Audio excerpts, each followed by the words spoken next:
بشنو از چوہی کایت می کند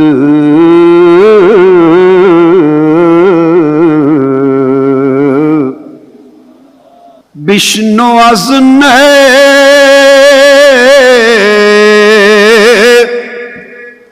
چوہی کایت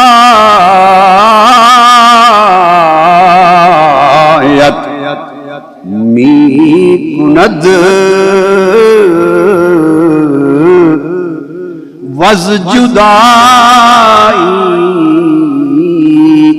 حاشکایت می کند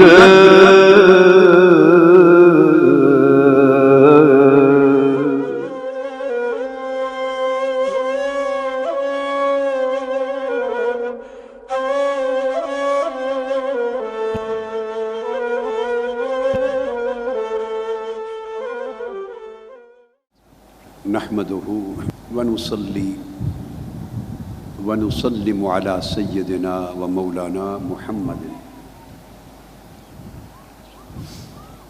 رسوله النبي الأمين المكين الحنين الكريم الرؤوف الرحيم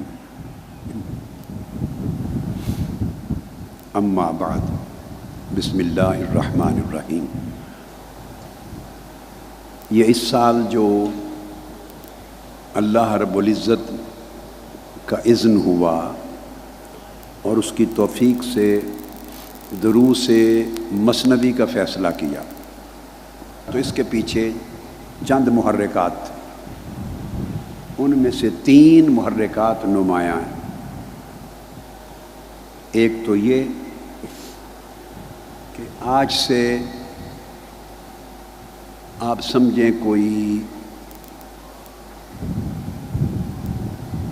70 یا 80 90 سال یا 100 سال قبل کا جو زمانہ تھا، اس وقت تک پچھلی چند صدیوں میں، کئی صدیوں میں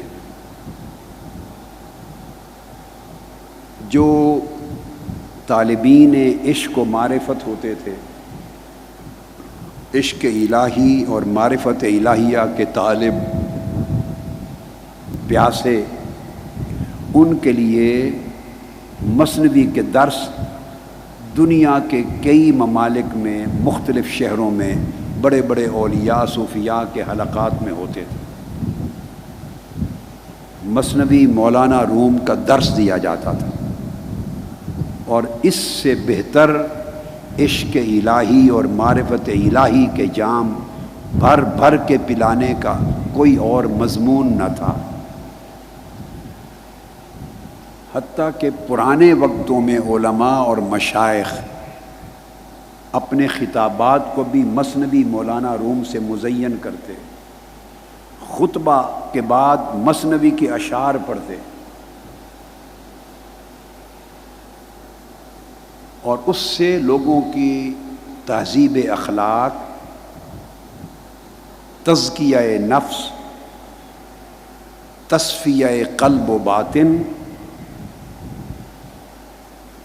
اور ان کے اندر معرفت الہیہ کا نور پیدا کرنے اور ان کی روحوں کو اللہ کی قربت کی یاد دلانے اور ان کے اندر عشق الہی کی آگ لگانے کے لیے مثنوی مولانا روم کو ایک مؤثر ترین ذریعہ سمجھا جاتا تھا. یہ گلستان شیخ سعدی کی اور اس طرح بعض اور مشائخ کی کتب وہ دنیا میں قبولیت کے اعتبار سے سب مثنوی مولانا روم کے بعد آتی.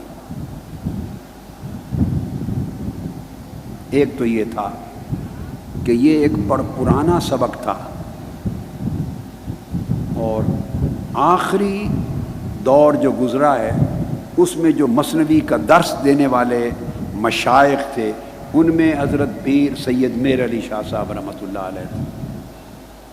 ان سے اسی زمانے میں یا اس سے قبل مثنوی کا درس مکہ معظمہ میں ہوتا تھا، اور حضرت حاجی امداد اللہ مہاجر مکی رحمۃ اللہ علیہ درس مثنوی دیتے، اور پاک و ہند سے مشائخ اور علماء ان کے درس مثنوی کے حلقہ کے لیے مکہ معظمہ جاتے، اور جب ہندوستان میں تھے تو لا محالہ یہاں بھی ہوتا تھا۔ حضرت خواجہ فخر الدین فخر جہاں دہلوی رحمۃ اللہ علیہ، یہ حضرت شاہ ولی اللہ محدث دہلوی کے ہم اثر ہیں، ان کا مستقل حلقہ درس مثنوی ہوتا تھا۔ اور پھر حضرت شاہ سلیمان توسوی اور کتنے مشائخ کا پھر ذکر کریں اور کتنے شہروں کا ذکر کریں۔ اس وقت تو انڈیا تھا جہاں حلقات تھے درس مثنوی کے، یعنی یہ زبان تھی تزکیہ نفس، تصفیہ قلب و باطن اور تہذیب اخلاق کو سمجھانے اور سکھانے کی، تربیت کی۔ ایک یہ محرک تھا۔ دوسرا محرک میرا ایک ذاتی تھا،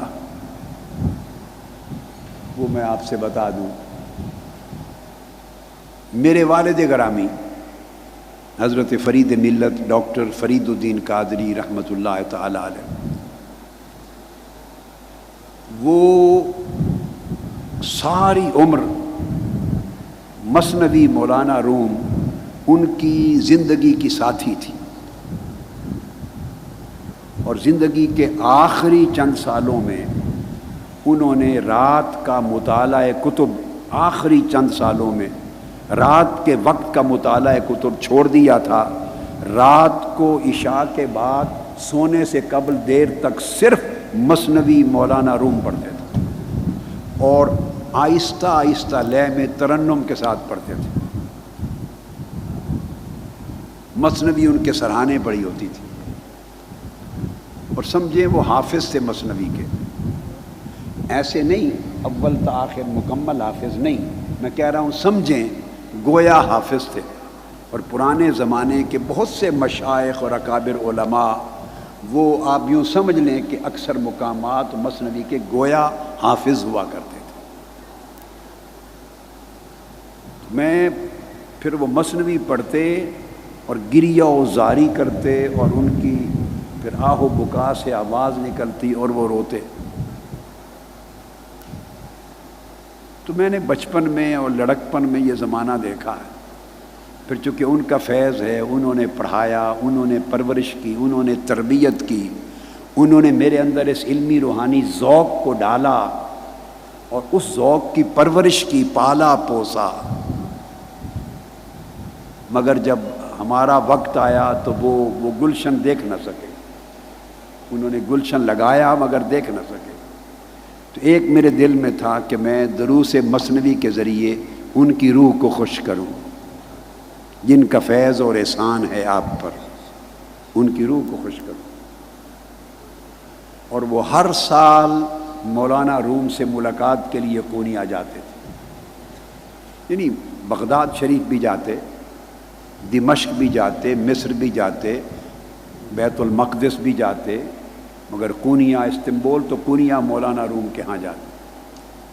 اور یہ مشائخ کا وتیرہ تھا، وہ قافلوں کی شکل میں ہندوستان سے سفر کر کے قونیا مولانا روم کے ہاں جاتے تھے، اور وہاں محفل سما ہوتی تھی، ہندوستان سے جایا کرتے تھے۔ بغداد شریف جاتے اور وہاں سے قونیا جاتے، دو جگہیں مقرر تھی کہ ان کا ناغہ نہیں ہوتا تھا، اور علاوہ اس کے باقی مقامات تو تھے، زیارت گاہیں تھیں۔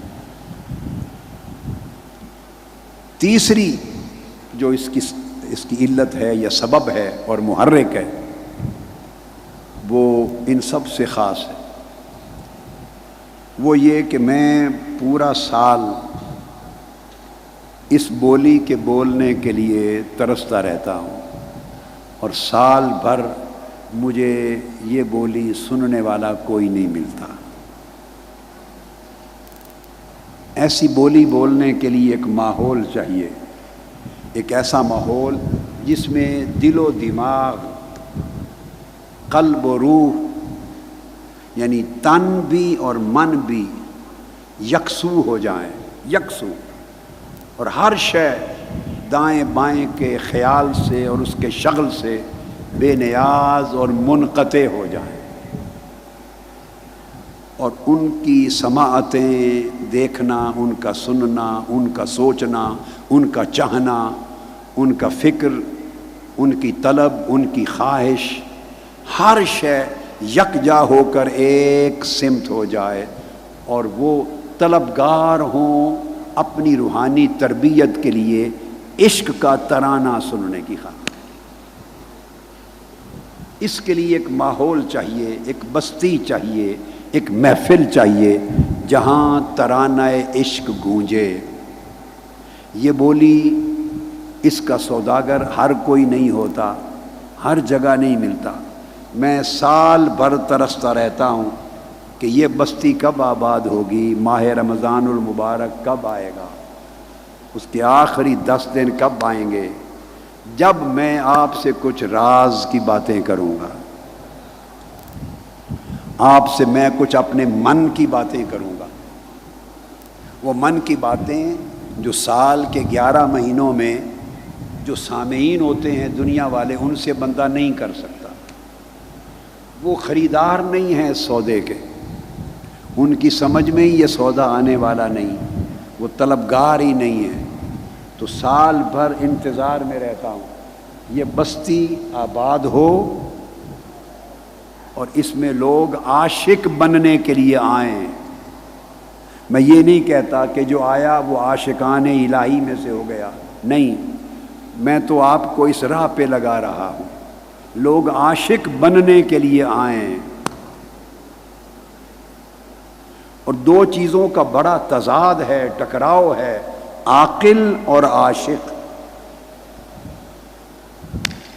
بندہ جب تک عاقل رہے، عقل کا غلبہ، عقل کی سلطنت، عقل کی حکمرانی رہے، عشق اس گھر میں، اس دل والے گھر میں داخل نہیں ہوتا۔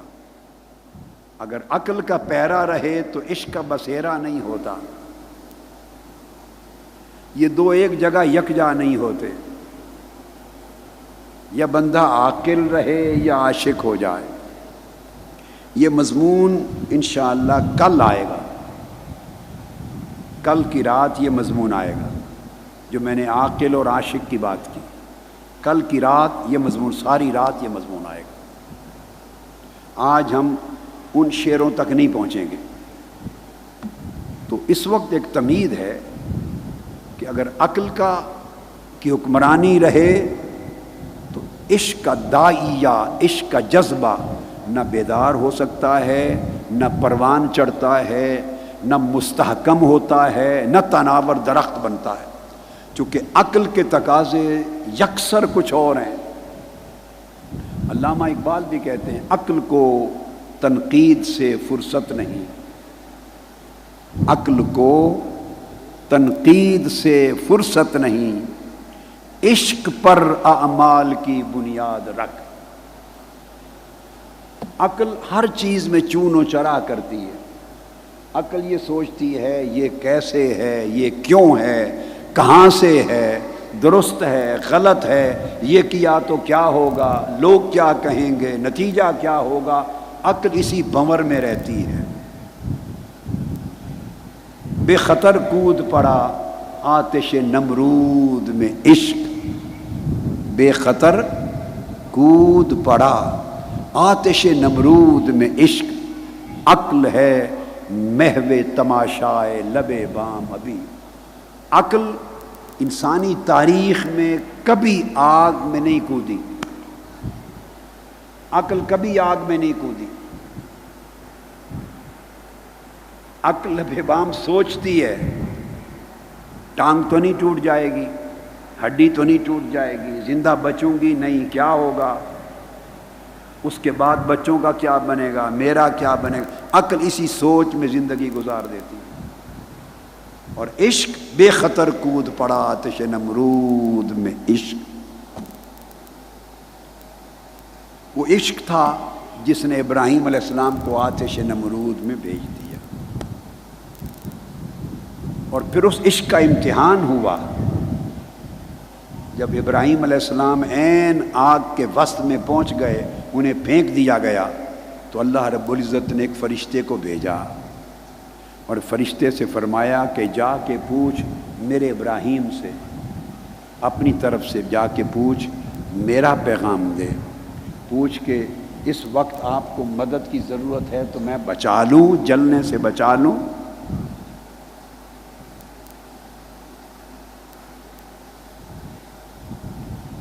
تو اس فرشتے نے جا کے پوچھا، ابراہیم علیہ السلام نے جواب دیا کہ نہیں، اگر تو سوال کرنا ہے تجھ سے، اما السوال عنک، اگر سوال کرنا ہے تجھ سے تو فلا، پھر کوئی سوال نہیں، چلا جا، حاجت نہیں۔ وَأَمَّا عَنْهُ، اور اگر مولا سے سوال کرنا ہے تو هُوَ أَعْلَمُ بِحَالِي مِنْ سَوَالِي، اگر اس سے سوال کرنا ہے تو وہ میرے سوال سے زیادہ میرے حال کو جانتا ہے، میرے سوال سے زیادہ میرے حال کو جانتا ہے۔ تو عشق کے طریقے سوچنے کے اور ہوتے ہیں۔ اگر وہاں عقل پیکر عقل ہوتا تو کہتا اللہ نے فرشتہ بھیج دیا ہے اور فرشتہ پوچھ رہا ہے کہ اگر آپ چاہیں تو میں آگ بجھا دوں اور آگ میں پھینکنے والوں کو جلا دوں۔ عقل کا پیکر ہوتا تو کہتا ٹھیک ہے، آگ بجھا دے تاکہ ان کو پتہ چل جائے کہ میں حق پر ہوں، اور اللہ کا پیغام حق ہے اور یہ جھوٹ پر ہیں، باطل ہیں، مشرک ہیں، ان کو پتہ چل جائے یہ وقت ہے حق کی کرامت دکھانے کا۔ معجزہ صادر ہو جاتا تو پیکر عقل ہوتا تو کہتے حق اور باطل میں فرق سامنے آ جائے گا، بجھا دیں آگ، بلکہ ان کو لگا دیں۔ مگر نہیں، یہاں آگ میں جو کھڑا تھا وہ پیکر عقل نہیں، پیکر عشق تھا۔ اس نے کہا فرشتے سوال کروں تجھ سے سوال کروں، میرے عشق کی ہتک ہے، یہ عاشق کی ہتک ہے، عاشق کو زیب نہیں دیتا۔ رہ گیا اس سے سوال کرنا، تو اس سے تو تب سوال کروں کہ میرے حال سے واقف نہ ہو۔ تو عاشق یوں سوچتا ہے۔ تو عقل کے سوچنے کے طریقے اور فیصلے کے طریقے اور ہوتے ہیں، عشق کے فیصلے کے طریقے اور ہوتے ہیں۔ عقل جان بچاتی ہے، عشق جان دیتا ہے۔ عقل جان بچاتی، وہ فکر کرتی ہے جان بچے کیسے، عشق کہتا ہے کہ جان جائے کیسے۔ عشق پروانے کے طریق پہ چلتا ہے، شمع کے ارد گرد ہر پروانہ دیکھتا ہے، ہر پروانہ اس کی آنکھوں کے سامنے کئی پروانے یکے بعد دیگرے جل جل کے گر رہے ہیں، ہر پروانہ دیکھ رہا ہے اس کے سامنے اسی شمع کی آگ میں جل جل کے گر رہے ہیں۔ جلتا ہوا دیکھ کر بھی دوسرا پروانہ رکتا نہیں، وہ کہتا ہے کہ وہ جل گیا میں کیوں رہ گیا، تو وہ پھر جلتے چلے جاتے ہیں، جلتے چلے جاتے ہیں۔ آپ بات کو سمجھیں، یہاں ایک بات ضمناً آ گئی، وہ اور کر دوں۔ پروانہ پیکر عشق ہوتا ہے، اس لیے وہ بچتا نہیں، وہ جلتا ہے، اپنے آپ کو بچاتا نہیں، اپنی جان کو جلاتا ہے۔ مگر وہ چونکہ عشق کا نمونہ ہے پروانہ، اب اس کی ایک عادت دیکھیے، عادت دیکھیے، سچے عشق میں رقابت نہیں ہوتی۔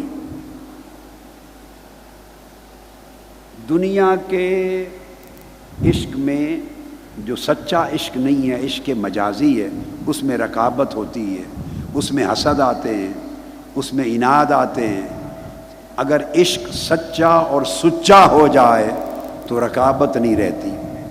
آپ نے دیکھا سینکڑوں پروانے ایک شمع پہ جل رہے ہوتے ہیں، شمع ایک ہے، سینکڑوں پروانے جلتے ہیں، ہر پروانہ اسی محبوب پہ جا کے جلتا ہے، کسی دوسرے سے جھگڑا نہیں کرتا۔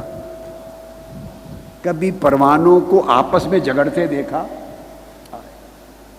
کبھی پروانوں کو آپس میں ٹکراتے جھگڑتے لڑتے دیکھا؟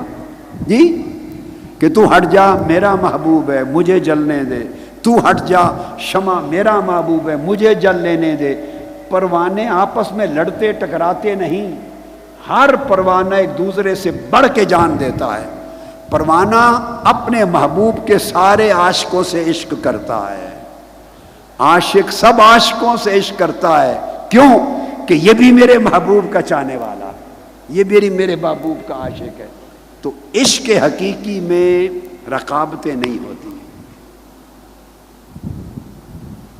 تو میں سال بھر منتظر رہتا ہوں کہ یہ بستی بسے اور آپ اس طلب کو لے کے آئیں اور میں اس چنگاری کو بھڑکانے کے لیے 10 راتیں لگاؤں۔ تو اور کچھ نہیں تو کچھ نہ کچھ تو دل سوختہ ہو کے جائیں گے نا، کچھ نہ کچھ تو ہو کے جائیں گے۔ آپ اپنے ایمان سے کہیے جھوٹ نہیں بولنا، مجھے خوش کرنے کے لیے جھوٹ نہیں بولنا، سچ بولنا ہے۔ ابھی تو موضوع عشق کی دوسری رات ہے، پہلے 2 راتیں اور علمی موضوع تھا، مگر جس حال میں آئے تھے آج آپ ابھی 2 راتیں 3 گزری ہیں، وہی حال محسوس کرتے ہیں یا تبدیلی شروع ہو چکی ہے؟ ہاتھ کھڑا کر کے بتائیں۔ جو محسوس کرتے ہیں کہ جس حال میں آئے تھے آج حال کا حال وہ نہیں ہے، بدلنے لگ گیا ہے یا کچھ بدل گیا ہے، بدلتا جا رہا ہے، وہ ہاتھ کھڑا رکھیں۔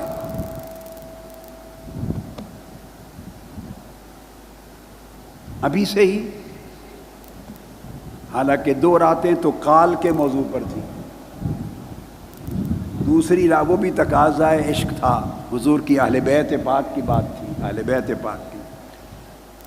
تو میں نے عرض کیا کہ میں سال بھر تلاش میں رہتا ہوں کہ کوئی ایسے لوگ ملیں جن کو دل کا پارا پارا ہونا گوارا ہو، جن کو دل کا پارا پارا ہونا گوارا ہو، جن کو طلب ہو کہ جگر پھٹے، کچھ آگ لگے، کچھ تپش عشق آئے، اور یہ جن ذلتوں میں زندگی گزار رہے ہیں کچھ ان سے نکلیں اور روح کو لے کے پرواز کریں سوئے ملکوت اور سوئے جبروت، اس پڑوس میں۔ وہ پنجابی کا میں نے ایک مصرع سنایا تھا کہ وسدے ہاسے تے وسدے ناسے، تیری جھوک دے آسے پاسے۔ میں ترجمہ سمجھاتا ہوں، جو جنگ سے اس سمت کے ہیں ان کو سمجھ نہیں آئے گی ہر لفظ کی، مجھے پتہ ہے۔ وسدے ہاسے یعنی ہم بستے تھے، وہ محبوب سے بات کرتا ہے عاشق، ہم بستے تھے، آباد تھے کبھی۔ وسدے ہاسے تے وسدے ناسے، وسدے ناسے کا مطلب ہے کہ تجھے چھوڑ کر دور جانے پر اعتبار نہیں کرتے تھے، جہاں تیرے قربت میں رہتے تھے چھوڑ کر کہیں جانا یہ گوارا نہیں کرتے تھے، ممکن ہے پلٹ کے آنا نصیب نہ ہو، چمٹے رہتے تھے تیری قربت میں، تیرے جوار میں، تیرے پڑوس میں، کہ کبھی کبھی تیرا جلوہ ہو جائے گا، تیری آواز سنائی دے گی۔ وسدے ہاسے تے وسدے ناسے، یعنی تیرا چھوڑنا گوارا نہیں کرتے تھے۔ تیری جھوک دے آسے پاسے، جو تیرا گھر تھا، ہائے ہائے ہائے، جو تیرا گھر تھا اسی کے ارد گرد گھومتے رہتے تھے کہ کسی وقت تو نکلے گا باہر، کبھی تو پھیرا ڈالے گا باہر، کسی گلی کوچے میں نکلے گا، کبھی جھانکے گا تو تیرا مکھڑا تک لیں گے۔ تیری رہائش گاہ کے ارد گرد پھرتے رہتے تھے، تیری جھوک دے آسے پاسے، سن دے ہاسے مٹھیاں گالی تے وچھڑن یاد نہ ہاسے، سن دے ہاسے تیری مٹھیاں گالی، تو جب بولتا تھا تو تیری میٹھی میٹھی شیرینی آواز کی، تیری پیاری پیاری باتیں سنتے تھے جو کانوں میں رس گھول دیتی تھیں، تے بچھڑن یاد نہ ہاسے، یہ یاد ہی نہیں تھا کہ کبھی کوئی ایسا وقت بھی آئے گا کہ تجھ سے تیری بستی سے دور چلے جائیں گے۔ یہ آواز جو مولانا روم نے مثنوی جس شعر سے شروع کی ہے، یہ اس کا ترجمہ کیا ہے کسی عارف نے، عاشق نے، پنجابی زبان، کہ وچھڑن یاد نہ ہاسے۔ یہ گمان میں بھی نہیں تھا، روح کہہ رہی ہے، روح یہ گمان میں بھی نہیں تھا کہ مولا تیری قربتوں کی بستی کو چھوڑ کر انسانی بدن میں چلے جائیں گے، عالم ناسوت میں چلے جائیں گے۔ اس حقد و حسد، اس تکبر، بغض، عناد، حرص و ہوا اور شہوتوں بھری دنیا کے اس ذلیل ماحول میں اس بدن میں چلے جائیں گے جہاں وہ تیری قربتیں چھوٹ جائیں گی، تیری طاعتیں چھوٹ جائیں گی، اور پھر کبھی نفس کا غلبہ ہوگا، ہماری طلب بھی دب جائے گی۔ وہ وقت یاد ہی نہیں تھا کہ کبھی ایسا آئے گا۔ یہ وہ زبان ہے۔ تو میں نے کہا جب یہ 10 دن آتے ہیں اور بستی آباد ہوتی ہے تو یہ 10 دنوں کے لیے میں چاہتا ہوں عاشقوں کی بستی بن جائے۔ اور عاشقوں کی بستی کا مطلب یہ ہے، عاشق لوگ جب ملتے ہیں تو ایک دوسرے کو دیکھ کر بھی روتے ہیں، جب بچھڑتے ہیں تو بچھڑ کے بھی روتے ہیں۔ عاشقوں کی پہچان یہ ہے کہ مل کے بھی روتے ہیں، بچھڑ کے بھی روتے ہیں۔ آپ کہیں گے بچھڑ کے رونا تو سمجھ میں آتا ہے، مل کے کیوں روتے ہیں؟ اس لیے کہ جب عاشق ایک دوسرے سے ملتے ہیں تو عاشق کا چہرہ دیکھ کر محبوب کو یاد کرتا ہے، عاشق کا چہرہ دیکھنے سے محبوب حقیقی یاد آتا ہے، اس لیے ان سے مل کر اس محبوب کو یاد کر کے روتے ہیں۔ اس چہرے کے نور سے، اس چہرے کے انگ سے، اس کی ادا سے، اس کی بات سے، اس کے لب و لہجے سے محبوب کی، اس محبوب حقیقی کی یاد آتی ہے۔ اس لیے فرمایا اذا رؤوا ذکر اللہ، جب ان کو دیکھیں تو اللہ یاد آ جائے۔ یہ جو میں نے آپ کو کہا کہ سال بھر انتظار کرتا ہوں کہ وہ بستی کب آباد ہوگی، جب میں اس بستی میں بیٹھے ہوئے عاشق معتکفین سے، عاشقوں سے دل کے راز کی باتیں کہوں گا اور من کی بانسری گونجے گی۔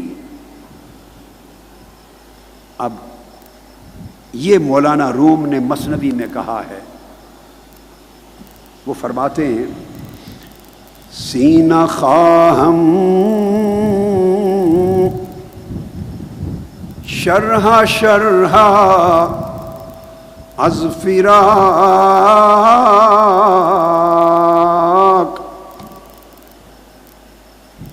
تا بگویم شرح درد اشتیاق۔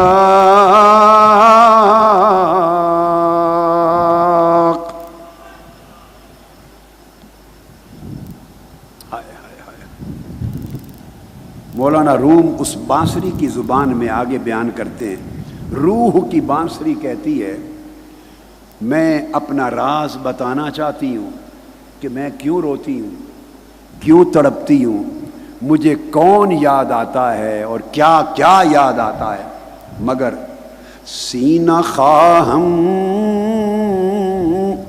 ہائے ہائے شرح شرح از فراق، سینہ خواہم شرح شرح از فراق تا بگویم شرح درد اشتیاق۔ کہتی ہے کہ میں ایک ایسا سینہ چاہتی ہوں، ایک ایسا سینہ چاہتی ہوں جو سینہ خود جدائی کے غم میں پارا پارا ہو چکا ہو، ایک ایسے سینے کی تلاش میں ہوں جو سینہ خود کسی جدائی میں پارا پارا ہو چکا ہو، چاک چاک ہو چکا ہو۔ جب کوئی سینہ چاک ملے تو تب یہ جو درد اشتیاق ہے، عشق کا درد ہے، اس کی داستان اس کو سناؤں کہ میں کس عشق میں روتی پھرتی ہوں اور میری داستان کیا ہے۔ اب یہاں مطلب بات کا یہ ہے اس میں مولانا روم بانسری کی زبان میں یہ پیغام دے رہے ہیں کہ کسی کے پاس عشق کا درد ہے، جدائی کا درد ہے، تنہائی کا درد ہے، مگر اس درد کو وہی شخص سمجھ سکتا ہے، وہی شخص جو اپنی زندگی میں مصائب و آلام سے لذت گیر ہوا ہو، جس کا سینہ پھٹا ہو اور جس نے درد کا مزہ چکھا ہو کہ درد کیا ہوتی ہے، تب جا کے وہ کسی اور کے نالہ فریاد کا اثر لے گا اور اس کی درد بھری داستان کی طرف اس کے دل کے کان متوجہ ہوں گے۔ جس شخص کے اوپر نہیں بیتی، بھوکا شخص ہی بھوک کا معنی سمجھتا ہے کہ بھوک کیا ہے۔ جو پیاسا رہ چکا ہو یا پیاسا ہو، اسی کو خبر ہوتی ہے کہ پیاس کیا شے ہے۔ صحت مند بیمار ہو جائے تو اس بیمار کو پتہ ہوتا ہے کہ صحت کی قدر و قیمت کیا ہے۔ جو بھوکا ہی نہیں ہے، اسے کسی کے بھوکا رہنے کا کیا احساس ہے۔ جس پر خود پیاس نہیں بیتی، اس کو کسی پیاسے کے حال کا کیا خبر۔ فرماتے ہیں کہ بے شک جب درد مند عاشق اپنے ہجر و فراق میں روتا ہے تو کچھ نہ کچھ اثر اس کے ہجر و فراق کے آہ و بکا کا، اس کی فریاد کا، رونے دھونے کا کچھ نہ کچھ اثر ہوتا ہے۔ مگر کچھ طبیعتیں ایسی بھی ہوتی ہیں، اتنی سنگ دل ہوتی ہیں، اتنی سنگ دل ہوتی ہیں، وہ دل گداختہ نہیں ہوتی، ان کے دل جلے نہیں ہوتے، ان کے دل نرم نہیں ہوتے۔ ایسی بھی طبیعتیں ہوتی ہیں کہ وہ کسی کا رونا دھونا سو کے بھی ان کے اندر درد نہیں آتا، بیدار نہیں ہوتا۔ یہ سنگ دل ہیں، کہتے ہیں چلو سنگ دلوں کو چھوڑ دو، جو پتھر دل ہیں انہیں چھوڑ دو۔ اللہ پاک نے قرآن مجید میں بھی دلوں کی 3 قسمیں بیان کی ہیں، مثالیں دی ہیں۔ فرمایا کچھ ایسے دل بھی ہیں جو پتھروں کی طرح ہیں اور ان پہ کچھ اثر ہی نہیں ہوتا، اور فرمایا کچھ دل ایسے ہیں جن سے تھوڑا تھوڑا پانی رس پڑتا ہے، اور کچھ دل ایسے خوش نصیبوں کے ہیں جن سے چشمہ پھوٹ پڑتا ہے، ان پتھروں کی طرح ان پتھروں سے چشمہ پھوٹ پڑتا ہے۔ تو اگر کسی کا دل ایسا نہ ہو کہ اس سے عشق اور معرفت کا چشمہ پھوٹ پڑا ہو، تو کم سے کم اتنا ہو، قرآن مجید میں کہا کچھ ایسے پتھر بھی ہیں کہ لرز جاتے ہیں، تو کم سے کم کوئی لرزنے والا دل تو ہو کہ کسی کے دکھ درد اور ہجر و فراق کا قصہ سن کر لرز تو جائے، اس کو تڑپنے کا معنی تو سمجھ آئے، اس کو غم اور آہ و بکا کا کچھ فہم تو ہو۔ وہ کہتے ہیں جس کا سینہ ہی نہیں پھٹا، جس نے درد کی لذت ہی نہیں چکھی، جس نے مصیبت اور عشق اور فراق کی کیفیت کو نہیں دیکھا، میں اس کے سامنے بانسری کہتی ہے اپنے درد کا کیا نالہ بیٹھ کے سناؤں۔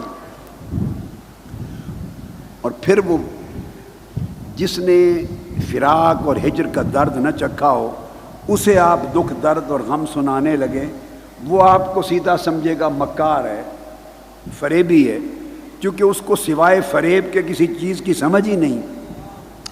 اس کی آنکھیں کبھی بھیگی نہیں ہیں، اس کے دل لرزے نہیں ہیں، اس کی آنکھیں بھیگی نہیں، تڑپا نہیں ہے۔ وہ تڑپنے والے کو دیکھے گا سمجھے گا فریبی ہے، مکار ہے، عیار ہے، اس کی سمجھ اس سے آگے جائے گی نہیں۔ یہ ایک قسم کے کہ ریاکار آدمی ہے۔ اب دوسرا کہتے ہیں کہ چلو ممکن ہے کوئی آپ کو ریاکار نہ سمجھے، کچھ تھوڑی خبر ہو اس کو دکھ درد کی، تھوڑی سی خبر ہو دکھ درد کی، مگر وہ کیا اندازہ کرے گا کہ اس شخص کا غم فراق کیا ہے۔ اس لیے وہ فرماتے ہیں کہ مجھے ایسا سینہ چاہیے جس کو ہجر اور فراق اور دکھ درد کی کیفیتوں کا کچھ اندازہ ہو، تاکہ میں اپنے درد شوق اور درد عشق کا حال اس کو سناؤں۔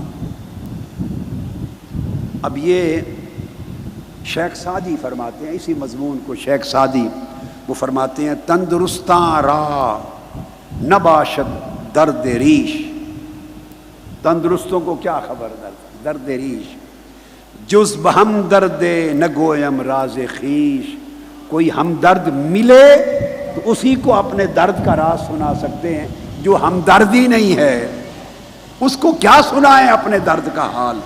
اور پھر بڑی عجیب بات کی ہے شیخ سعدی نے اسی مضمون میں، کہتے ہیں تا ترا حال نہ باشد ہم چما، حال ما باشد ترا افسانہ بیش، کہ بندے جب تک تیرا حال بھی میرے حال جیسا نہ ہو جائے، جب تجھ پر وہی کچھ نہ بیتے جو مجھ پر بیتا ہے، تو پھر میں اپنا حال سنا دوں تو اسے افسانہ ہی سمجھے گا کہ کوئی افسانہ سنا رہا ہے، یہ کوئی ناول ہے، کوئی قصہ ہے، کوئی کہانی ہے۔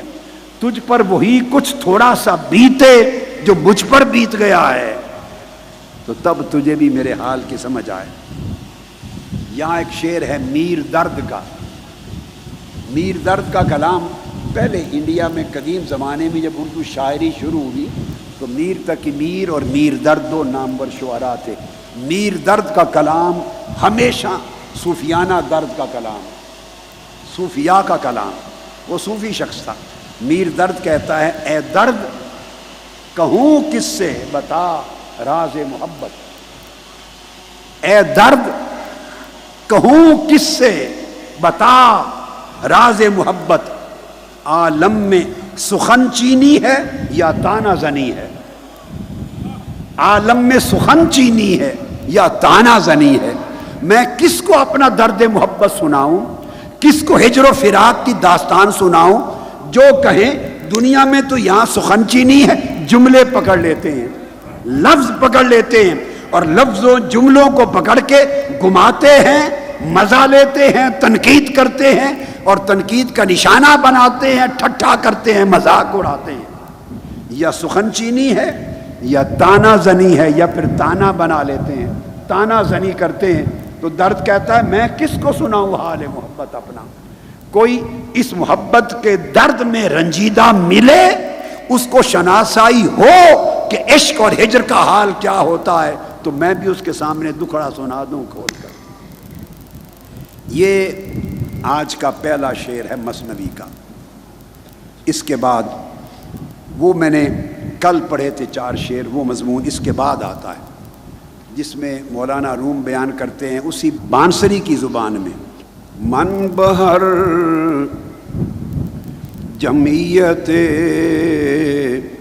نالاں شدم، جفت خوشحالاں بدحالاں شدم،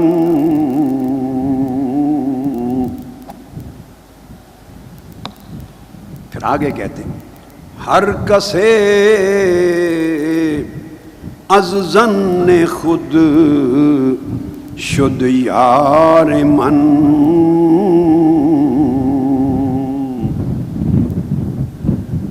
وزدرون من نہ جست اسرار من۔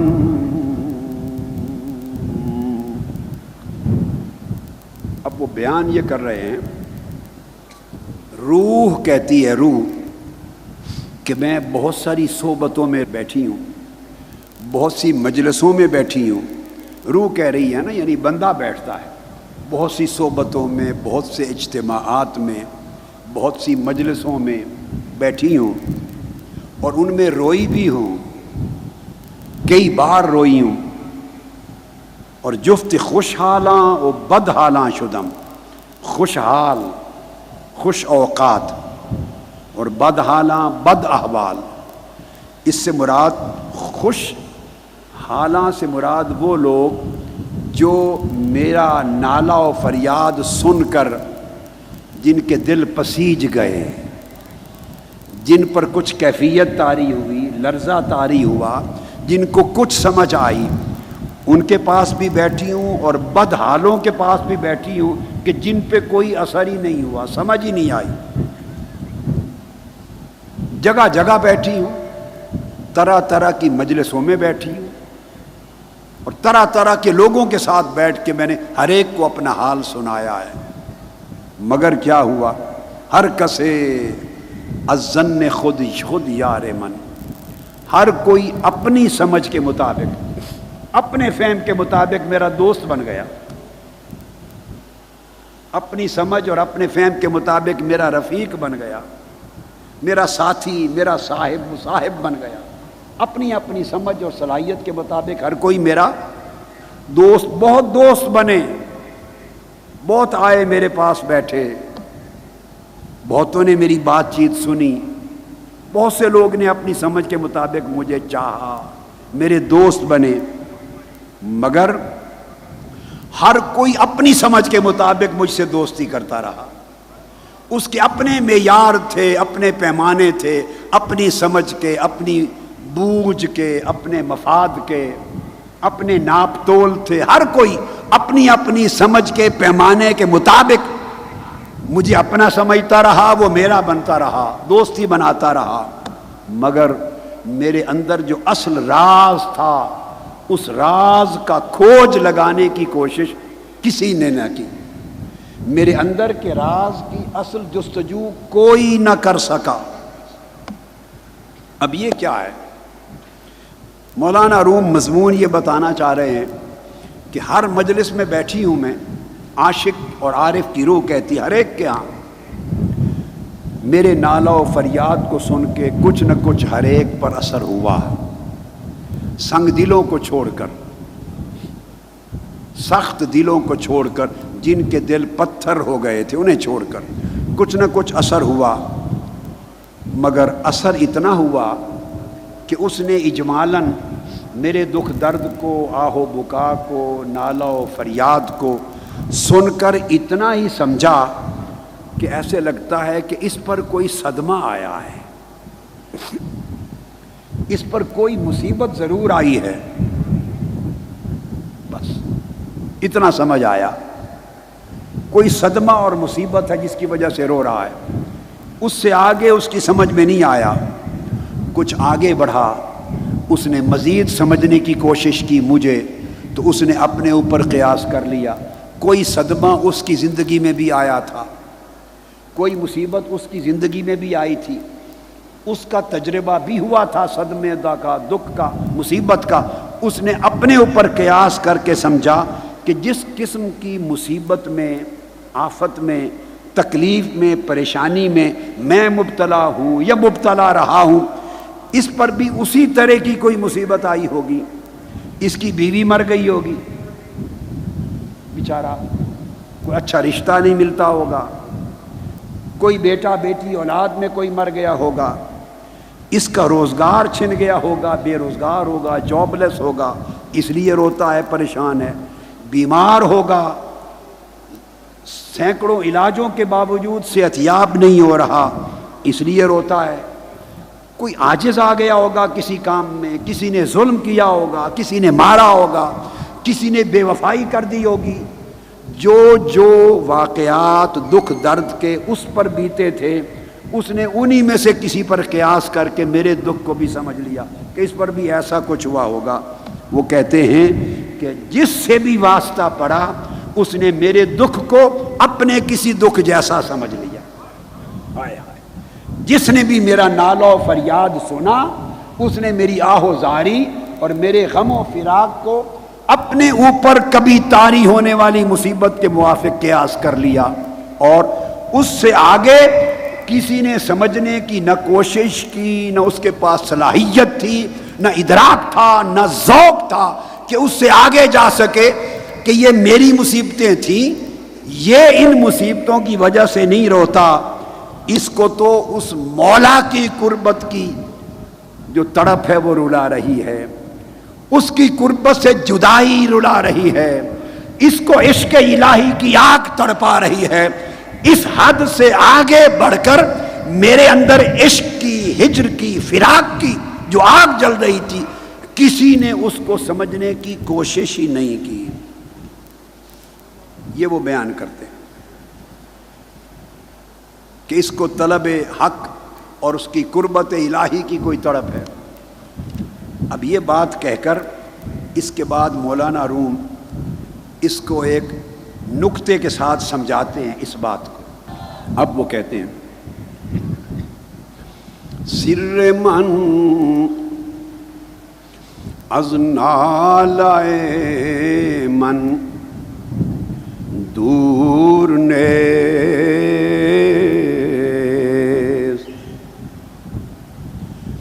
سر من از نالائے من دور نیست،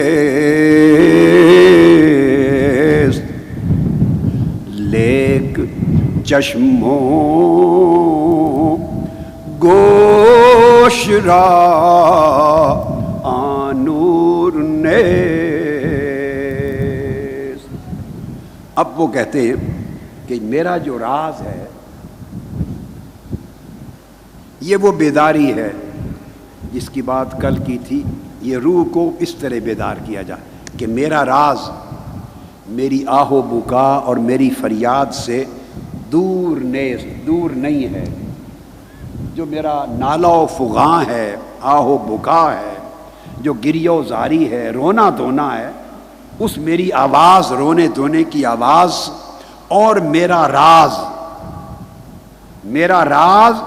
اور میری گریہ و بکا کی آواز، ان میں فاصلہ نہیں ہے زیادہ، یہ ایک دوسرے سے دور نہیں ہیں. مگر کیا کروں، جو مجھے دیکھتا ہے نہ آنکھ کے پاس وہ نور ہے کہ مجھے دیکھ کر راز پا سکے، جو مجھے سنتا ہے نہ کان کو یہ نور حاصل ہے کہ میری آواز سن کر راز کو پا سکے. وہ کہتے ہیں مگر آنکھ اور کان کو وہ نور ہی نصیب نہیں ہے جس سے اس راز کو پایا جا سکے.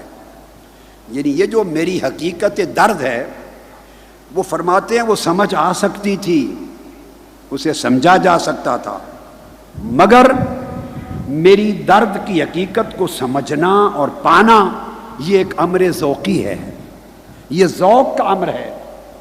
اب امر ذوقی اسی کو نصیب ہوگا اور وہ ہی سمجھ سکے گا جو صاحب کیفیت ہے، جو صاحب حال ہے، جو صاحب درد دل ہے، جس پر واردات اور کیفیات ہیں. وہی ذوق کے کسی امر کو سمجھ سکتا ہے. تو وہ فرماتے ہیں کہ کان اللہ نے ذوق سمجھنے کے لیے نہیں بنائے، آواز سننے کے لیے بنائے. اس سے زیادہ کانوں کو کیا خبر کہ اس آواز میں کیا درد ہے. آنکھ دیکھتی ہے، وہ جسموں کو دیکھتی ہے، تن کو دیکھتی ہے، مگر من میں چھپے رازوں کو دیکھنا آنکھ کے بس کی بات نہیں. وہ کہتے ہیں لوگ مجھے سنتے رہے مگر کانوں سے، کان میرے راز تک کیسے پہنچے. لوگ مجھے دیکھتے رہے، میری پریشان حالی دیکھتے رہے، مگر آنکھوں کو وہ نور میسر نہیں کہ وہ میرے راز کو پا سکیں. اس وجہ سے وہ فرماتے ہیں یہ جو نکتہ ہے اس کی آگے ایک مثال دیتے ہیں تاکہ آسانی سے بات سمجھ میں آ جائے. کہتے ہیں طنز جانو جانز تن مستور نیست،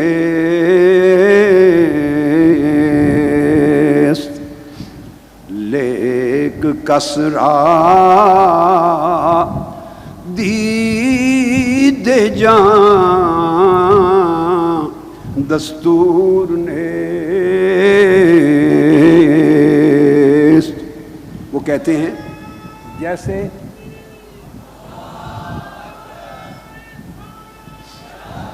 جیسے میرا راز اور میرے دکھ درد کی آواز دونوں ایک دوسرے سے دور نہیں، قریب ہیں مگر سمجھ نہیں آتی. اس کی مثال فرماتے ہیں ایسے ہے جیسے تن، جسم جان سے دور نہیں ہے. آپ فاصلہ کر سکتے ہیں، یہ انگلی ہے، یہ انگلی ایک جسم ہے، اس کے اندر جان ہے. کوئی فاصلہ ہے؟ اس طرح سر سے پاؤں تک پورا تن ہے، پورا جسم ہے، اس کے اندر جان ہے. جان ہے تو جسم زندہ ہے نا. جان اور روح نکل جائے، روح تو بندہ مردہ ہو جائے. وہ کہتے ہیں جسم کے اندر روح ہے اور جسم اور روح میں کوئی فاصلہ بھی نہیں ہے، اتنا قریب ہے کہ جڑے ہوئے ہیں. اور اتنا جڑے ہوئے ہونے کے باوجود جسم نے کبھی آج تک جان کو دیکھا نہیں. جسم چاہے بھی تو روح کو دیکھ نہیں سکتا. لے کسرا دید جان دستور نیز. کیوں؟ کہ جسم کا دستور ہی نہیں ہے کہ وہ روح کو دیکھ سکے. جسم کو وہ آنکھ ہی میسر نہیں جس سے روح نظر آ سکے. جسم کی آنکھ کو وہ نور بصیرت ہی میسر نہیں جس سے سر نالہ و فریاد معلوم ہو سکے، عشق کا درد معلوم ہو سکے.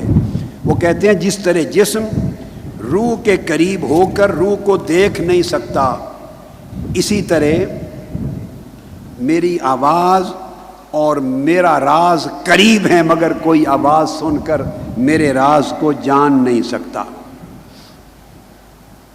اب یہ جو بیسک ہے نقطہ جو سمجھایا. طاف حسین حالی، آپ نے نام سنا، شاعر ہوئے ہیں حالی. وہ بھی ایک مصرے میں بات کرتے ہیں اور کہتے ہیں کہ کوئی کس کو سنائے اپنا درد، چونکہ اس درد کا شناسہ ہی نہیں.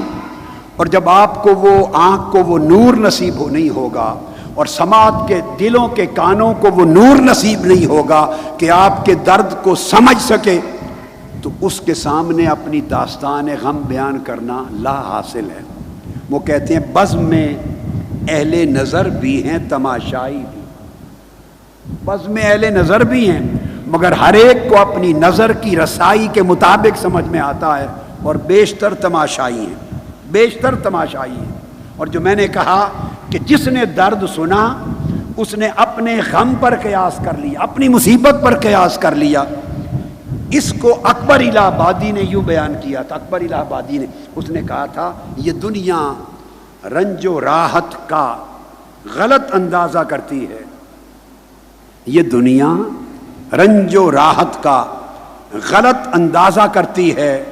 خدا ہی خوب واقف ہے کہ کس پر کیا گزرتی ہے. خدا ہی خوب واقف ہے کہ کس پر کیا گزرتی ہے. یہ جو گزرنا ہے یہ قال والے کبھی اہل حال کا حال نہیں جان سکتے. اس کی طرف اشارہ کرتے ہیں کہ اگر لوگ میری بات نہ سمجھ سکے اور میرے درد کا کھوج نہ لگا سکے تو تعجب کی بات نہیں. ہر ایک کے جسم کے ساتھ اندر روح لپٹی ہوئی جڑی ہوئی ہے مگر آج تک کسی کا جسم اپنے اندر چھپی روح کو نہیں دیکھ سکا. اگر جسم روح کو نہیں دیکھ سکتا، جان کو نہیں دیکھ سکتا، تو میرے دکھ اور درد اور میرے نالے کی حقیقت کو، میرے ہجر و فراق کی حقیقت کو کوئی کیسے دیکھ سکتا ہے. اس کے لیے وہی آنکھ چاہیے، قلب کی آنکھ، ایک دل کی آنکھ چاہیے جو میرے بھید کو جان سکے، میری آہ و زاری کی حقیقت کو جان سکے. ایک ایسے کان چاہیے جن کی سماعت میں اللہ نے وہ نور رکھ دیا ہو. قرآن ہر کوئی سنتا تھا مگر ابو بکر کو کچھ اور سمجھ میں آتا تھا، ابو جہل کو کچھ اور سمجھ میں آتا تھا. چہرہ مصطفیٰ ہر کوئی دیکھتا تھا مگر عمر اور علی کو اس چہرے سے کوئی اور حسن و جمال دکھائی دیتا تھا. ابو لہب کو اسی چہرے سے کچھ اور نظر آتا تھا. ایک آنکھ چاہیے جو آنکھ وہ نور رکھے، اور وہ نور جب تک دل بیدار نہ ہو جائیں، جب تک دل بیدار نہ ہو جائیں اور خواب غفلت سے جاگ نہ اٹھیں، ایک تنبہ نہ ہو جائے، ایک بیداری نصیب نہ ہو جائے، ایک تیقظ حقیقی جاگنا نصیب نہ ہو جائے، تو پھر ہم اپنے آپ کو جاگتا ہوا سمجھتے ہیں، حقیقت میں ہم سوئے ہوئے ہیں. جسم کی آنکھ جاگتی ہے، دل کی آنکھ سوئی ہوئی ہے. اس وجہ سے ہم حقیقت کو پا نہیں سکتے. اور بارگاہ الہیہ کے قرب کی اہمیت کیا ہے اور اس کے عشق کی لذت کیا ہے وہ شخص کیا جانے جو ابھی عالم بیداری میں نہیں آیا۔ کوئی پھل لے لیں، اگر آپ نے عمر بھر اس کو کھایا نہ ہو، چکھا نہ ہو، عمر بھر، اور کوئی آپ کو دلیل سے، یہ میں نے کئی بار مثال دی، کئی بار دلیل سے کیلے کا ذائقہ سمجھانا چاہے تو آپ کو سمجھ آ جائے گا۔ عمر بھر آپ نے کیلا نہیں چکھا تو میں ساری رات دلائل دے کے کیلے کا ذائقہ سمجھانا چاہوں، سمجھا پاؤں گا؟ آپ سمجھ پائیں گے؟ سیب نہیں چکھا عمر بھر، انگور نہیں چکھے، کوئی پھل، اس کو سارے ہزاروں دلائل سے کوئی سمجھانا چاہے تو ذائقہ سمجھ میں نہیں آتا۔ یہی بات سمجھاتے ہیں کہ اللہ رب العزت نے آنکھیں بنائی ہیں دیکھنے کے لیے، آنکھیں دیکھیں گی مگر آواز کو نہیں سن پائیں گی، کان بنائے ہیں آواز کو سننے کے لیے، کان سنیں گے مگر خوبصورت منظر سامنے ہو انہیں دیکھ نہیں پائیں گے۔ ہر عضو کی صلاحیت جدا ہے، ہر حس کے ادراک کا دائرہ جدا ہے۔ ناک سے آپ سونگھتے ہیں، بڑا خوش ذائقہ کھانا ہو چکھ نہیں سکتے، زبان سے چکھتے ہیں اور گلاب کی خوشبو سونگھ نہیں سکتے، ہاتھ سے چھوتے ہیں مگر چکھ نہیں سکتے۔ اللہ پاک نے ہر حس بنائی ہے، ہر حس کا ایک اپنا اپنا دائرہ ادراک ہے۔ جو چیز اس کے دائرہ ادراک سے باہر ہوگی وہ سارے اعضاء مل کر اس کا اندازہ نہیں کر سکتے۔ لذت چکھنا تو اور بات ہے۔ وہ کہتے ہیں جب سارے حواس مادی چیزوں کی حقیقتوں کا ادراک نہیں کر سکتے، اگر اس میں اس شے کے ادراک کی خاص صلاحیت نہ رکھی گئی ہو، ادراک کرنے والے عضو اور حس اور جس شے کا ادراک ہو رہا ہے اس کی حقیقت میں ایک رابطہ، مناسبت ضروری ہے۔ اگر وہ مناسبت نہیں ہے تو سارے حواس مل کر ادراک نہیں کر سکتے۔ تو لوگوں، ہم عالم ناسوت میں بیٹھے اس کثافت کی دنیا میں ہیں، عالم ارواح اور قرب الہیہ کی دنیا اور عالم ملکوت اور عالم جبروت اور عالم لاہوت اور پھر اس کی ذات کے جلوے، یہ ہمارے حواس کے ادراک سے ماورا ہیں، ہمارے عقل کے ادراک سے ماورا ہیں، ہماری سوچ اور فہم سے ماورا ہیں، ہمارے تصور، تفکر اور تخیل سے ماورا ہے۔ جو کچھ بھی ہم سوچیں، خیال جہاں رک جائے گا ذوق اس سے اگلی دنیا کی بات کرتا ہے۔ اس لیے امام غزالی نے کہا جہاں حواس کی پرواز ختم ہو جاتی ہے وہاں سے عقل کی پرواز شروع ہوتی ہے، اور جہاں عقل کی پرواز فہم کی، علم کی، فکر کی، تدبر کی، سوچ کی، تصور کی، تخیل کی پرواز ختم ہو جاتی ہے، وہاں سے روح کے ذوق کی پرواز شروع ہوتی ہے، وہاں سے ذوق شروع ہوتا ہے۔ ذوق آپ کو آگے لے جاتا ہے۔ دوستو، جب تک وہ ذوق جو ہماری غفلت کی نیند کی وجہ سے دب گیا ہے، وہ ذوق نفس کی شے نہ تھی، وہ ذوق روح کی حالت تھی، وہ روح کا جذبہ تھا۔ روح ہو گئی ہے قیدی، نفس ہے اس پر حکمران، قاعدے، قوانین، اصول، ضابطے، قانون نفس کا چل رہا ہے، روح تو محروم ہے۔ اس لیے روح تڑپتی ہے کہ کوئی ذوق بیدار ہو تو اس کے درد کو سمجھے، اس کی کیفیت کا ادراک کرے، پھر کوئی اس کے ساتھ چلے۔ یہ جو 10 روز کی بستی ہے یہ اس مردہ، سوئے ہوئے، خابیدہ ذوق کو بیدار کرنے اور زندہ کرنے کے لیے ہے، تاکہ روح کو کچھ نفس کی قید سے چھٹکارا ملے۔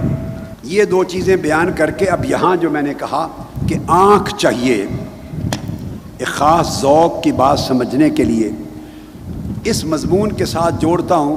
ذرا آگے چل کے مولانا روم نے ایک مضمون بیان کیا آگے، میں اس کو معنوی مناسبت کی وجہ سے، معنی کے ساتھ مناسبت کی وجہ سے یہاں لا رہا ہوں۔ آگے چل کے مولانا روم ایک حکایت بیان کرتے ہیں، اور اس حکایت میں خلیفہ وقت جب مجنو تھا اور لیلا تھی، ان کے زمانے میں جو وقت کا خلیفہ یعنی حکمران تھا، اس نے ایک روز لیلا سے بات کی۔ لیلا کو دیکھا گزرتے ہوئے، کہیں آمنا سامنا ہو گیا تو اس نے لیلا کو دیکھ لیا تو بلوایا تو لیلا سے کلام کیا. وہ گفتگو اس خلیفہ یعنی بادشاہ کا کلام، سوال اور لیلا کا جواب، اس کو مولانا روم نے حکایتاً قلم بند کیا. اس سے یہ مضمون اور کھل جائے گا جس کی بات ہم پہلے کر رہے ہیں. وہ کہتا ہے خلیفہ، گفت لیلا را خلیفہ کہاں توئی قصد مجنون شد پریشان و غوی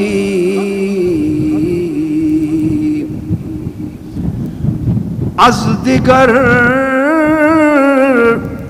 خوبا تو افزون نیستی گفت خامش چون تو مجنون نیستی. بادشاہ نے جب لیلا کو دیکھا تو وہ بول اٹھا، اس نے کہا تو لیلا ہے؟ یہ جس کا ہر وقت قصہ سنتے تھے کہ مجنو دیوانہ ہو گیا ہے، مجنو پاگل ہو گیا ہے، مجنو اپنی عقل کی بازی ہار بیٹھا ہے اور پریشان اور دیوانہ ہو گیا ہے اور مارا مارا پھرتا ہے اور لیلا لیلا کرتا ہے، تو وہی لیلا ہے؟ بادشاہ نے لیلا کو دیکھا تو کہا تو وہی لیلا ہے جس نے مجنو کو پریشان اور دیوانہ اور پاگل بنا دیا؟ پھر اگلا بات کو بڑھایا اور ساتھ کہا، لیلا کیا چیز ہے تجھ میں؟ تجھ میں ایسی کوئی چیز مجھے نظر نہیں آئی جو دوسرے حسینوں سے بڑھ کر ہو. بڑے حسین ہیں دنیا میں، بڑے حسین و جمیل ہیں، تجھ میں وہ کون سی خاصیت ہے جو باقی حسینوں میں نہیں ہے اور مجنو تجھ پر پاگل بن گیا، مجنو ہو گیا ہے؟ وہ کون سی چیز ہے جو اور حسینوں میں نہیں؟ اس نے یہ سوال کیا. لیلا نے آگے جواب دیا. لیلا جواب دیتی ہے، گفت خامش، گفت خامش چون تو مجنون نیستی. لیلا نے جواب دیا، بادشاہ خاموش ہو جا. یہ جو پوچھ رہا ہے کہ مجھ میں وہ کون سی خوبی ہے جو دوسرے حسینوں میں نہیں، خاموش ہو، تجھے نہیں پتا چل سکتا. اس نے کہا کیوں؟ اس نے کہا چونکہ تو مجنو نہیں ہے. اس نے پوچھا تجھے پتا نہیں چل سکتا کہ میرے حسن میں وہ کون سا کمال ہے، جوہر ہے جس نے مجنو کو دیوانہ بنا دیا؟ اس نے کہا کیوں پتا نہیں چل سکتا؟ اس نے کہا چوں تو مجنو نیستی، کہ تو مجنو نہیں ہے. میرے حسن کی اس خوبی کو دیکھنے کے لیے مجنو کی آنکھ چاہیے. مجنو کی آنکھ چاہیے. آگے پھر کہتی ہیں، یہ لیلا جواب دیتی ہے، دیدہ مجنو اگر بودے ترا ہر دو عالم بے خطر بودے ترا. اگر تیرے پاس مجنو کی آنکھ آ جاتی، اے بادشاہ اگر تیرے پاس مجنو کی، قیس کی مجنو کی آنکھ آ جاتی تو سارے دو جہانوں کا سارا حسن میرے سامنے بے قدر ہو جاتا. اگر مجنو کی آنکھ تجھے مل جائے تو دو جہانوں کا سارا حسن، دو جہانوں سے مراد اس دنیا کا حسن بھی اور جنت کی حوروں کا حسن بھی. آپ حوروں کے لیے آئے ہیں، میں یہ بھی طے کر لوں نا، اس لیے آئے ہیں کہ جنتی حوریں مل جائیں گی؟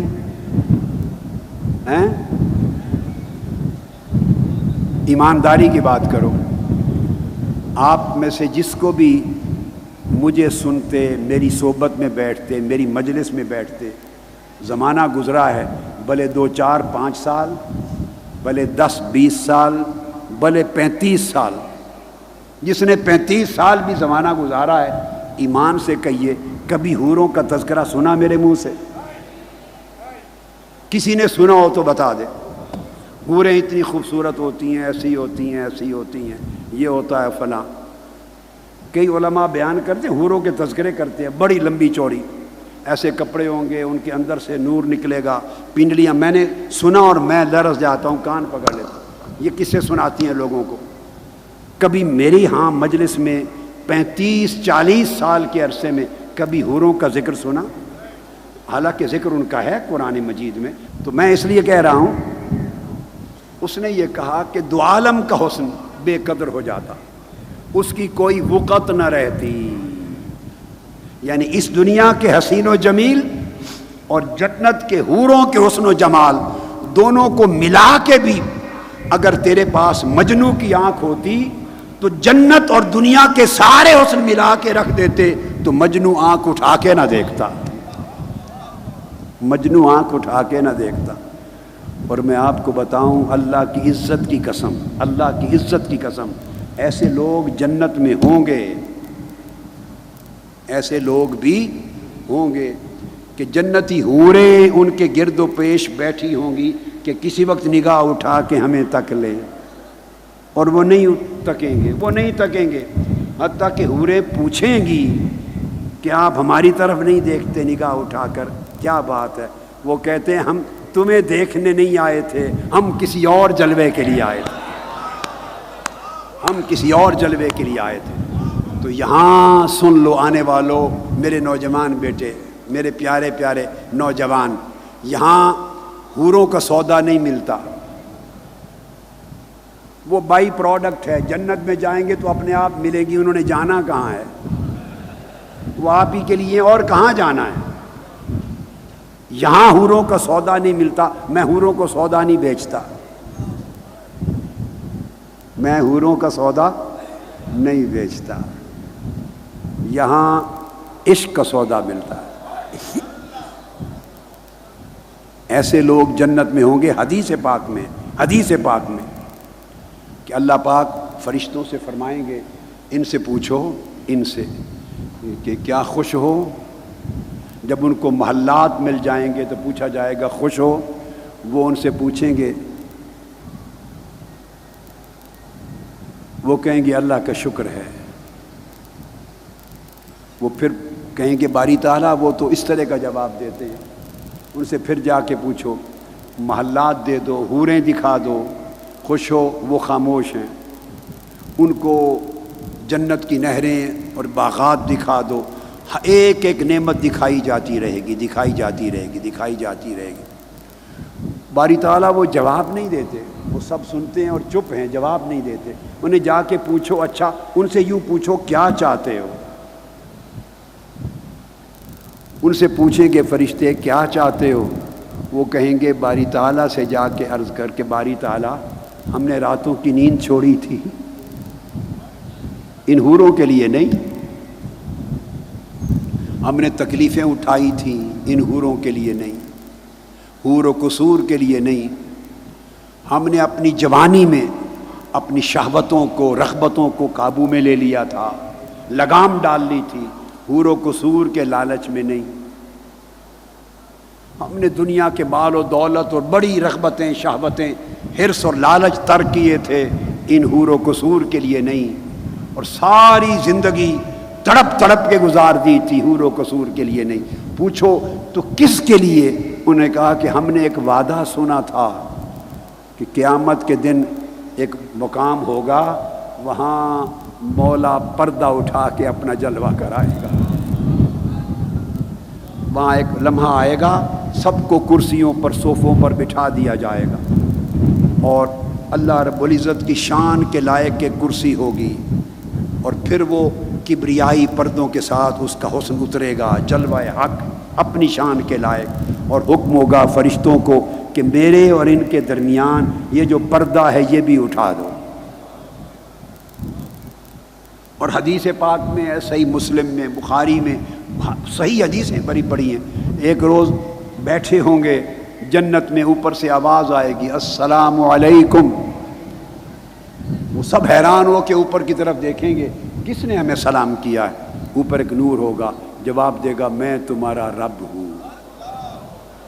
ہمیں تو وعدہ ملا تھا کہ بغیر پردے کے بے حجاب تیرے حسن کا جلوہ ہوگا. مولا ہم تو اس کے لیے مر کے آئے ہیں، تو ہمیں حور و قصور پر فارغ نہ کر. تو یہاں حور و قصور کا سودا وہ اس کی طلب نہ رکھے، وہ کوئی مقصود نہیں ہے. آپ جنت میں پہنچ گئے، وہ حوریں کدھر جائیں گی؟ جب آپ جنت میں پہنچ گئے یہ سب آپ کی خدمت کی چیزیں ہیں، مگر یہ آپ کا مطمع نہیں ہے. اس کی طمع نہ کرو، بے نیاز رہو. اس دنیا کے حسن و جمال سے بھی اور جنت کے حسن و جمال سے بھی آپ کی دل میں ایک ہی تڑپ ہو کہ کب نگاہ اٹھے گی اور اس محبوب کا جلوہ آنکھوں کے سامنے ہوگا. وہ تڑپ جو حضرت موسیٰ کو لے گئی تھی، جس نے کہا تھا رب ارنی، مولا ایک جلوہ کرا دے، پردہ اٹھا دے. اس تڑپ کی بات ہو رہی ہے. مگر یہ وہ کہتی ہے کہ اگر تیری آنکھ مجنوں کی آنکھ ہوتی تو دنیا اور جنت کے سارے حسن ملا کے تیری نگاہ میں بے قدر اور بے وقت ہو جاتے. پھر تجھے پتہ چلتا کہ لیلا میں کیا ہے. آگے جا کے بتاتے ہیں، وہ کہتے ہیں باخودی تو لیک مجنوں بے خدا باخودی تو لیک مجنوں بے خدا در طریق عشق بیداری بدست. لیلا کہتی ہے بادشاہ کو تو ہوش میں ہے، تو یعنی عقل کے ہوش میں ہے. مجنوں بے خودست، تو اپنی خودی کے ہوش میں ہے، تجھے اپنے آپ کا ہوش ہے.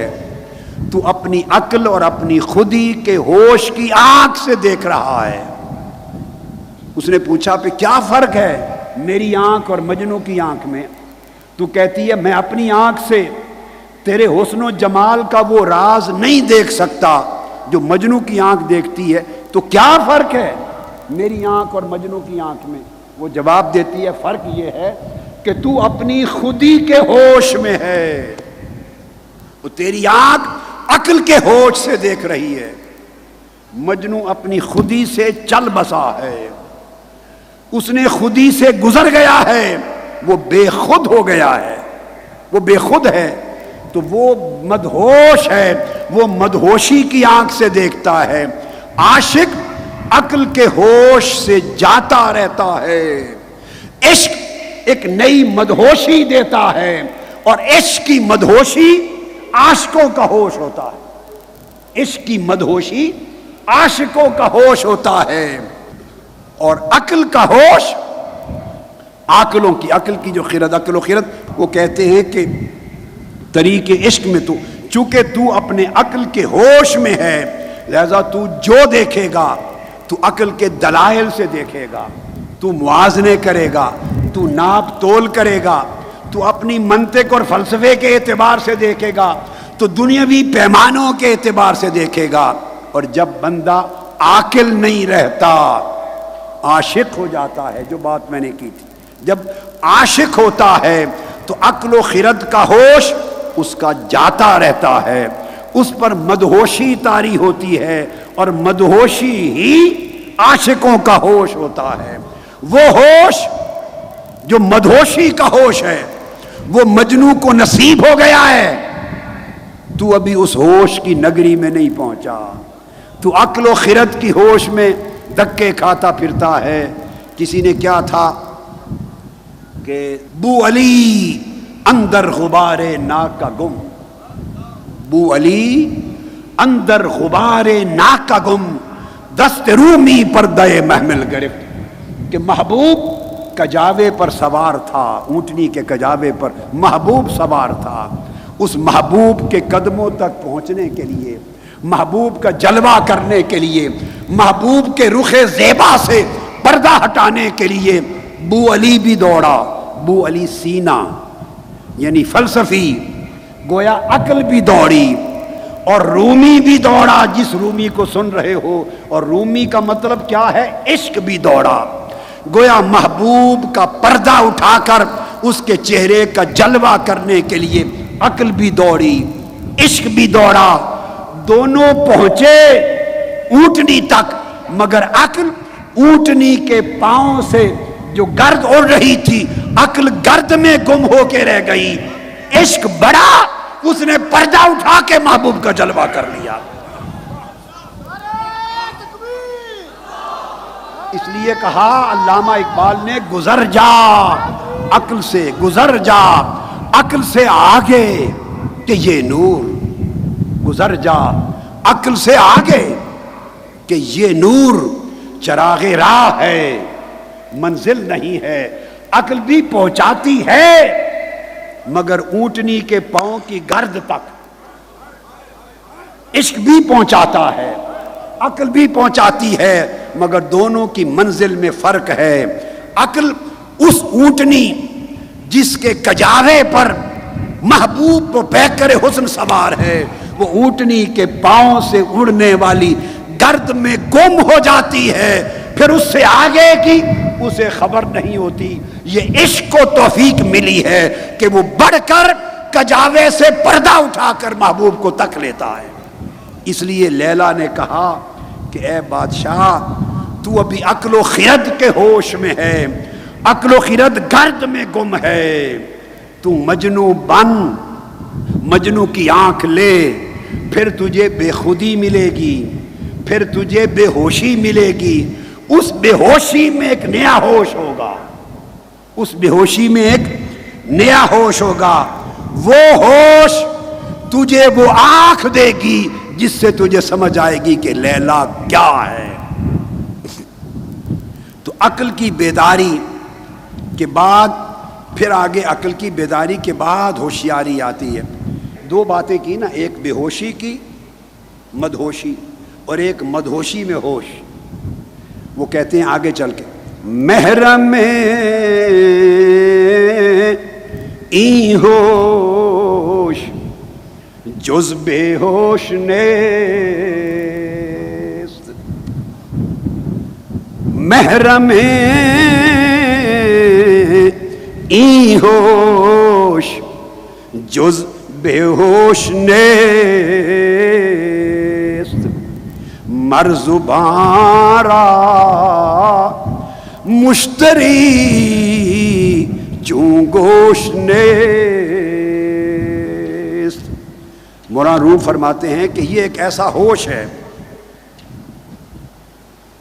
محبوب تک پہنچنا، محبوب کے جلوے کی تڑپ دل میں لانا، اور اس محبوب کی قربت کے لیے ہر اس شے کو دفع کر دینا جو محبوب سے دور لے جاتا ہے، جو محبوب کی یاد بلاتا ہے، جو محبوب کے نگر سے دور کرتا ہے، جو محبوب سے محروم کرتا ہے. ہر اس شے کو بھول جانا، اور بندہ بھول نہیں سکتا جب تک دنیا کا ہوش ختم نہ ہو. بندہ بھول نہیں سکتا جب تک دنیا کا ہوش ختم نہ ہو. اس دنیا میں ایک ہوش ہے، اور اس ہوش سے ہوشیاری ہے. ہوشیار جو دنیا کا ہوشیار ہے وہ محبوب کا مختار نہیں ہوتا. تو دنیا کی ہوشیاری، ہوش جائے گا تو عشق الہی کی مدہوشی میں ایک نیا ہوش شروع ہوگا، ایک نئے ہوش کی آنکھ کھلے گی. اس ہوش کی آنکھ سے وہ جلوے نظر آئیں گے. جب تک دنیا کی ہوشیاری ہے اور اس کا کان سماعت کر رہا ہے، اور دنیاوی ہوشیاری کی آنکھ دیکھ رہی ہے، دنیاوی ہوشیاری کی عقل و خرد سوچ رہی ہے، تو دوستو اس عالم آخرت، عالم عقبہ اور عالم بالا اور قربت محبوب الہیہ محبوب، اس کی قربت کی لذت اور حلاوت اس کی سمجھ ہی نہیں آ سکتی۔ ایک طرف دنیا کا ہوش بندے کو عیش و طرب کے سامان دکھاتا ہے، آسائش دکھاتا ہے، دنیا کی لذتیں دکھاتا ہے، راحتیں دکھاتا ہے، عزتیں دکھاتا ہے، دنیا کی بہت سارے لالچ اور حرص اور شہوتیں دکھاتا ہے، اور یہ وہ چیزیں ہیں جو دست بدست ہیں۔ بندہ لپکتا ہے، اس لالچ میں بڑھتا چلا جاتا ہے، بڑھتا بڑھتا پھر جب تھوڑا ملتا ہے پھر اور زیادہ، وہ ملتا ہے اور زیادہ۔ آقا علیہ السلام نے فرمایا یہ ساری دنیا جو ہے نا، ساری دنیا اگر وہ ایک سمجھے سمندر کی مانند ہوتی اور بندہ پورا سمندر لے لیتا تو حرص ایسا ہے دنیا کا ہوش کہ وہ کہتا اب اس کے بعد اگلا سمندر ملے، وہ بھی پی لے تو وہ کہتا اگلا سمندر ملے۔ یہ سفر حرص اور لالچ کا دنیاوی ہوش کے تحت جو حرص اور لالچ اور شہوت کا سفر ہے، اس کی کوئی اینڈ نہیں ہے، کوئی خاتمہ نہیں ہے۔ اس لیے کہا کہ اے بندے، جب تک تو اس ہوش میں ہے اس مدہوشی کی باتیں تیری سمجھ میں نہیں آ سکتی، اس ہوش سے گزرنا ہوگا، عشق کی مدہوشی طاری ہوگی، اس میں جا کر طلب مولا کی ایک چنگاری بھڑکے گی، پھر اس چنگاری کو پروان چڑھائیں گے، پھر اس کو بڑھانے کے لیے کاوش کریں گے۔ یہ ساری کوششیں وہ ہیں جو دنیاوی مفاد کو زیادہ محفوظ نہیں کریں گی۔ آقا علیہ السلام نے فرمایا، ایک حدیث میں ہے کہ دیکھو اگر دنیا کو ترجیح دو تو آخرت کا یقیناً کچھ نہ کچھ نقصان ہوگا، اگر آخرت کو ترجیح دو تو یقیناً دنیا کا کچھ نہ کچھ نقصان ہوگا۔ میری بات سمجھ آئی؟ آقا علیہ السلام نے فرمایا اگر آخرت کو ترجیح دو تو یقیناً دنیا کا کچھ نہ کچھ نقصان ہوتا ہے۔ دھیان ادھر بڑھ جائے اور ادھر کب ہو جائے تو نقصان ہوتا ہے، اور اگر دنیا کو ترجیح دو تو اسی طرح آخرت کا ضرور نقصان ہوگا۔ تو صحابہ نے پوچھا تو آقا پھر کیا کریں؟ فرمایا پھر باقی کو فانی پہ ترجیح دو۔ نقصان دونوں طرف ہے، نقصان دونوں طرف ہے۔ دنیا کے پیچھے دوڑو تو آخرت کا نقصان ہے، بچ نہیں سکتے۔ آخرت کی طرف دوڑو تو کچھ نہ کچھ دنیا کا نقصان ہے، بچ نہیں سکتے۔ نقصان کسی ایک نہ ایک شے کا دونوں طرف ہے۔ تو فرمایا پھر دیکھو باقی کیا ہے اور فانی کیا ہے، ہمیشہ کس نے رہنا ہے اور فنا کس نے ہو جانا ہے۔ جو فنا ہونے والی ہے اسی کو قربان کرو، جو باقی رہنے والا ہے اسے اختیار کر لو۔ اس لیے کہا کہ دنیا کی مدہوشی لے لو اور مولا کے عشق کا ہوش لے لو، اس سے جو آنکھ بدلے گی یہ خاص ہوش ہے۔